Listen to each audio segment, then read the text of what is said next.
Hey guys! So for today's video, I decided that I couldn't not talk about the third movie in the To All the Boys series, because I made a video about the sequel last year, and it just felt right to make a video about this one, because oh my god, it's so much worse. So it's been kind of hard for me to really gather my thoughts about this movie, because it's really bad. The directing's really bad, and the writing's just terrible, and of course, I really cannot stand Noah Centeno, so there's that too. That's actually one of the main problems with this movie is Noah Centeno. So if you don't know who Noah Centeno is, I talked about him a little bit in my last video about this series, but he... How do you define Noah Centeno? I decided the best way to explain the phenomenon that is Noah Centeno is just by looking at recent things that he's posted on social media. I found these lovely tweets, so I'll just read them to you. January 10th. Just now realizing that time moves slower and faster when you sleep. Even crazier that time is related to gravity. Even crazier that meditation can be about being present in the moment, as if time doesn't exist, because if we weren't experiencing it, time/existence, as we subjectively and particularly were experiencing it in that moment, then it might not be real. Really. Yeah, clearly he's got some good stuff going on up there. And then this morning, I was fortunate enough to come across, for the first time ever, his TikTok account, which I don't know what I expected, but it wasn't this.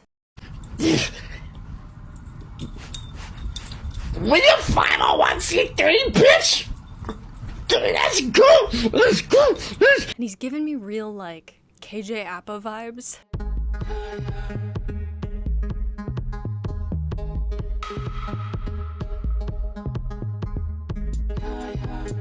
I don't know what's wrong with these, Netflix boys, but, I think they need help. But anyway, so... him still being in these movies really puts a bad taste in my mouth, and part of it too might also be because Lara Jean definitely should have picked John Ambrose over Peter Kavinsky, but you can look at my last video for that too, because just saying. So anyway, without further ado, here are my thoughts on To All the Boys, Always and Forever. The movie starts out with Lara Jean and her family taking a vacation in Seoul, South Korea. I think they went over spring break. They might have mentioned that. I don't know. I watched this movie twice and I couldn't pay attention to all the details. So she goes with her dad and her sisters and her dad's girlfriend. And at one point, her dad says to his daughters, "Hey, I think I want to marry my girlfriend." I don't know what her name is. Trina, maybe? So then they establish pretty early on in the movie that Peter Kavinsky, Lara Jean's boyfriend, Noah Centeno, favorite fictional boyfriend ever to exist ever, he got a lacrosse scholarship to Stanford. And I don't know what it is about, fictional stories and specifically movies where every main character always has to go to an Ivy League school. I can't comprehend that. So then Lara Jean says that she still hasn't heard back from Stanford, but she really wants to get in so that they can go to college together. Then later she is video calling with her boyfriend, Peter Kavinsky, and he says that he toured campus and he really loves it and he can't wait for her to go, and she's like, "Yeah, well, I haven't gotten in yet." And then there's this weird scene where she's picturing her future, I think, with him, but apparently it only exists if they both go to Stanford. I don't know, apparently that's the only way she's ever gonna have a future with him in her mind, which kind of is a red flag already for their relationship. They didn't have a million in the last few movies. Alright, so then back at home, Lara Jean's dad helps his girlfriend take her bags home because she lives right across the street, and that's not weird in any way. I mean, it's probably fine, but if you don't remember that, it's weird. And then Lara Jean and Kitty go into their own house and find that Peter Kavinsky has broken and entered with a welcome home sign on the ceiling. Another really weird thing that happened that I have to talk about is when Peter mentions something about how Kitty needs to teach him how to braid Lara Jean's hair, and she says he'll never master the French. To which he says, Oh, I mastered the French. I feel gross having said that. So then we get kind of one of the main plot points of the movie where Lara Jean and Peter are talking, and she says she's upset that they don't have an anniversary, they don't have a song, and they don't even have like a meet cute. And he says that he remembers how they met, but she doesn't, and he like just doesn't tell her because they suck at communication and have never talked about anything ever. And for some reason, he decides to keep it from her. Then it's also mentioned, because they list out all of their plot points at the very beginning of the movie, that Peter's dad contacted him. His dad, who like walked out on him and his family when he was like really little, like 5 or something. He wants to like have dinner with him because he heard that he made it into Stanford. And Peter's like, I don't really want to do that. I think that is their way of trying to make him seem more likable, but I just don't care. Then Peter leaves because curfew. So Lara Jean like watches him drive away, and then luckily she can see right into, I think her name's Trina's house, and she watches her dad propose in an open window in the middle of the night. And it just, I know it was supposed to be like a really cute moment that like only she was witnessing it and whatever, but why didn't he propose in Seoul? Like, I guess do what you want, but like, you were just in Seoul, like today or yesterday, and you choose to propose in her own house? In the next scene, Lara Jean and her friends are like walking up to school, and someone is doing this really big like musical number with umbrellas and dancing and stuff, and a whole bunch of people are gathered around and they're all cheering and like really excited, and then it ends up being a promposal, and that just isn't accurate to how teenagers are, because there's no way in hell that high schoolers would be standing around and watching that and not like laughing at the people.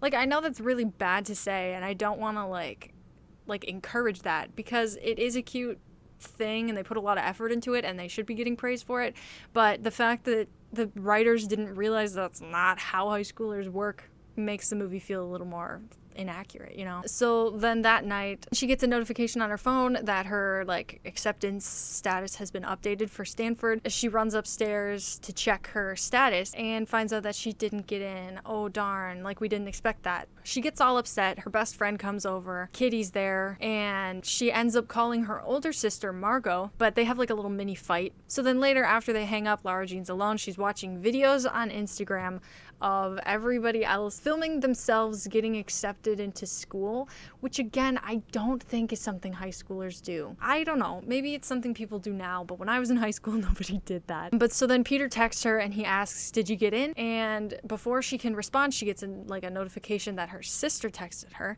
apologizing for getting her upset. And she asks if they're okay. So Lara Jean replies, and she says, of course, love you, sends it, and then realizes that she texted it to Peter instead of Margot. So it looks like she just told Peter that she got into Stanford.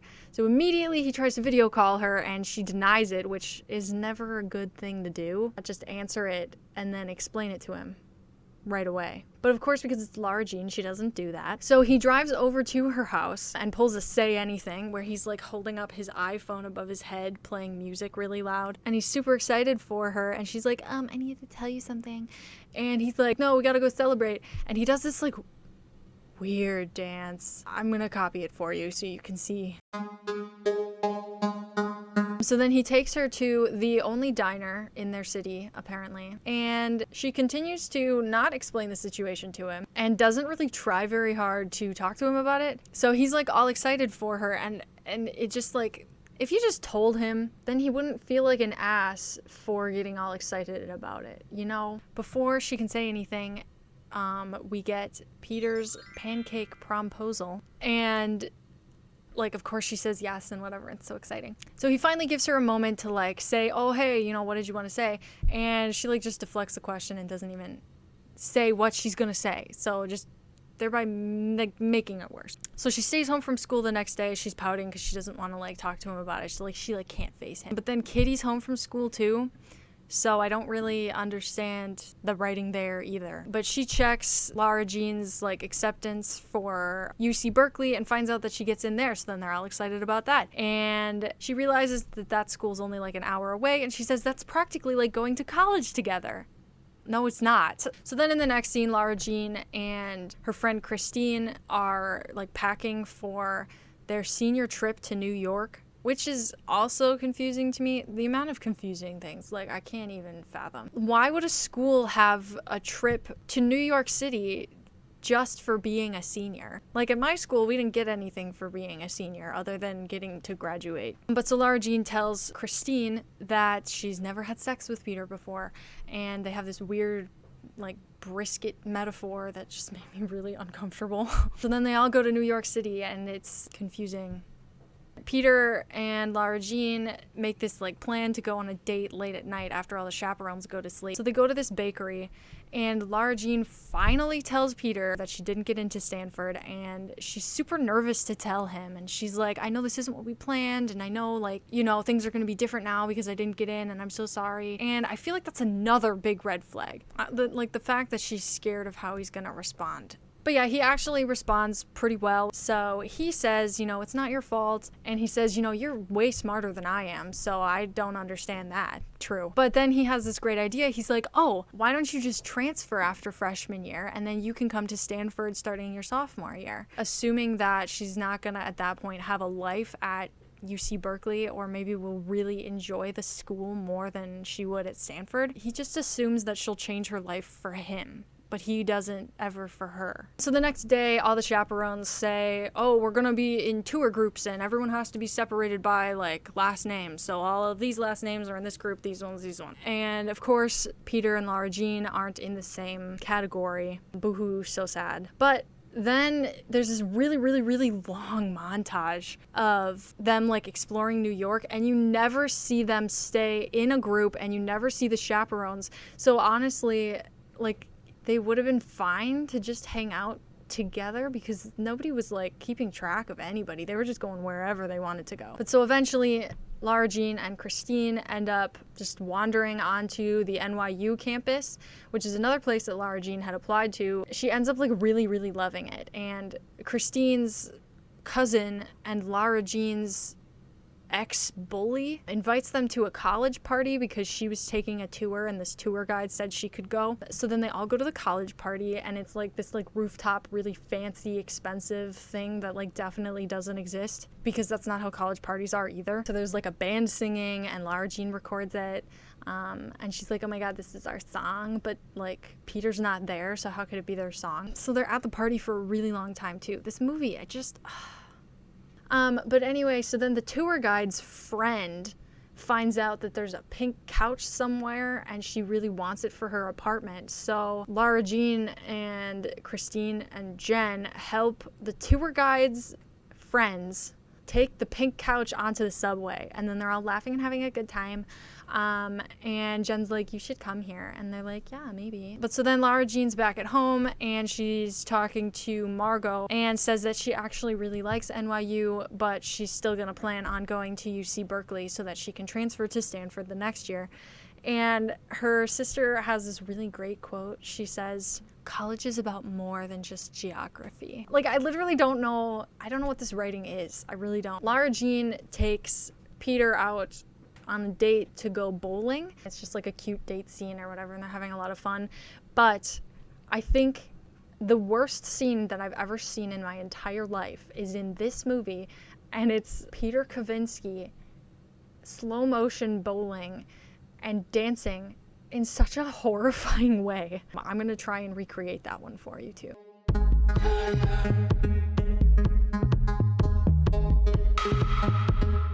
For some reason, Peter's dad shows up at the bowling alley, which is like a weird coincidence. And they never explain why. He's just, like, suddenly there. So his dad's like, yeah, well, you know, I could take you to that place you really like. You know, that steakhouse with the big knives? And Peter just kind of, like, is like, I don't know. And so he invites them to bowl with his other family.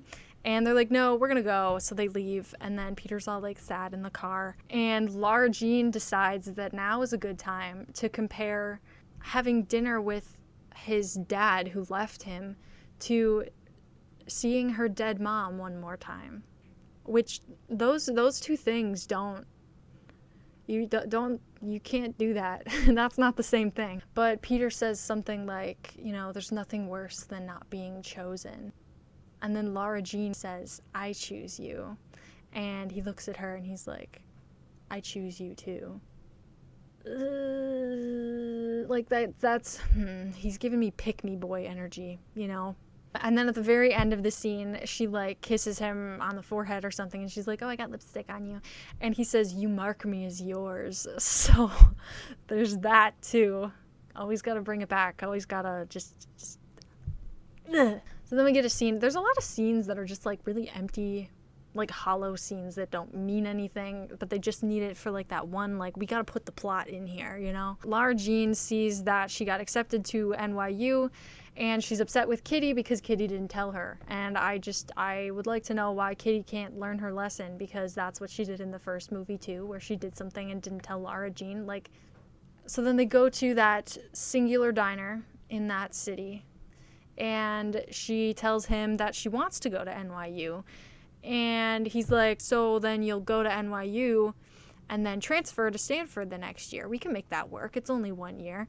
And she's like, no, I don't think I'm going to want to transfer. I think I'm really going to like it here. And then he gets upset, but he's trying not to get upset. He's trying to be the good boyfriend. So that's the end of it, because they don't communicate. They don't talk about their feelings. They just keep it all inside. So then we see them at school. They have their yearbooks, which seems very early to me, but again, whatever. Plot. So they get their yearbooks, and she's like, will you sign my yearbook, Peter? And he goes, yearbooks are for people who you're never going to see again. So she disagrees with him, because she's like, no, that's not what I'm doing. So he asks her to write him a love letter in his, and she says to write something memorable in hers. So they swap yearbooks, and she can't figure out what to write then that night. So she ends up taking a bunch of pictures and little notes and stuff and putting it in a box that she's gonna give him. And then they go to prom. Of course, Lara Jean goes with Peter, and Christine goes with her on again, off again boyfriend Trevor. Fucking Trevor! And then they have a lot of fun. They're dancing at prom, of course, the prom scene. And then Peter is nominated for prom king. Big surprise. And Lara Jean is pouting because he's taking pictures and, having to do prom king stuff for a little bit, because that's how it works when you get nominated to be on prom court. And she's upset, and she's like, oh my god, it's really lonely. I miss him already. Which come on. So he takes her home. She invites him inside. He's like, are you sure? And she's like, yeah. And they almost have sex. They're really close. And I was really nervous, because I don't want to watch two minors not in a no. But before they can, Peter's like, something doesn't feel right. I want to, but something's wrong. And he wants to know why now. And she's like, well, I want to feel close to you, and you've been feeling kind of distant recently after I told you about NYU, and I just want to feel close to you again. He gaslights her. He's like, well, what did you expect? How did you expect me to react? You chose to move as far away as possible, so now I'm gonna be really distant towards you because you're the one who chose distance or whatever. She just wants to go to school, man. It's her life. So she says all I've ever wanted was you. And he's like, then why aren't you going to Berkeley? Sir, that's not how that works. So she says, I love you. She's trying to save it, She says, I love you. And he walks out of her room, but before he does, he's like, apparently not enough. And here is where I would say there have been so many red flags up until this point throughout all three movies. You've had so much trouble. It's over. Dump this boy and leave him forever. So then the next day or a few days later is her dad's wedding, which seems very fast. Lara Jean's super mopey about everything. But I don't think I would be mopey. I think I would be angry. I'm 22 years old and I've lived a lot more life than she has, but still. So then we get a scene where Peter goes to that one diner, the only diner, and he meets his dad and they talk, and his dad says, I love you, and I don't care. And then we see Lara Jean's dad get married in their backyard, and it's really cute, and there's wedding scenes. Lara Jean's sad, but she's also happy for her dad. And then after the wedding's all over, Kitty gets this text text, and she's like texting really fast, and she's like, Lara Jean, I think you left something in the tent. And she's like, okay, I'll get it tomorrow. She's like, no, you should go out now. Another really great reenactment. But so Lara Jean goes out, and she's like, oh my god, like, what's going on? And her yearbook's sitting there, and she opens it up, and it's like a letter from Peter, and he tells her the story of how they met. Apparently she got her hair stuck in a folding chair, and he helped her get it out in middle school, so that's how they met. That's their meet cute. So then he's like there behind her after she's done reading it, and they make up, and I'm so angry about that, because why would you do that at this point in your relationship? With everything that's happened, you're gonna still be with him? But so then they kiss and they dance, and he like puts on the song that she sent him, that she said is their song, and he's like, yeah, we just needed to make it ours. So then he's like cool with it or whatever. Then they have sex. Luckily we don't see it, because I don't think I would have to have turned it off. But so they have sex, we see before and after, and then they graduate. And then there's a summer montage, and we see her moving into her dorm room at NYU, and she has a haircut, which is a good thing, because her extensions, as Madeline pointed out, are horrendous. So yeah, I don't know. Obviously, one of the best movies ever. If you get anything from this movie, just know that if your boyfriend is toxic, as long as he does some weird gesture that isn't enough, you should just get back together with him, because that's how high school works, and college. But yeah, that's all I got for you today. I'd love to hear what you think of the movie if you saw the movie. So if you want to leave a comment below. Also, if you want to talk about John Ambrose McLaren and why she should have dated him instead of Peter and never chosen Peter, please let me know, and we can talk about that as well, because my god. If you like this video, you can like it. That's up to you if you want to do that. And then also subscribe if you want to see more videos that I make. Yeah, I think that's about it. So I'm just going to leave you with one of my favorite quotes from one of my favorite philosophers of all time. It matters not what you've done, but what you do with what you've done for others. Thank you. That's not what I want to say. That is what I want to say. This is going well. Her deceased mother I hit that. And then she's like, oh, I have one more gift for you, and brings out, my god, quit hitting this. She's upset that they don't like have an anniversary. They don't have a song. Quit hitting the microphone. Then it's, I swear to God. What do you think of the movie? Yeah, I know. All right. But I'm also 23 years old. 22? I'm 22.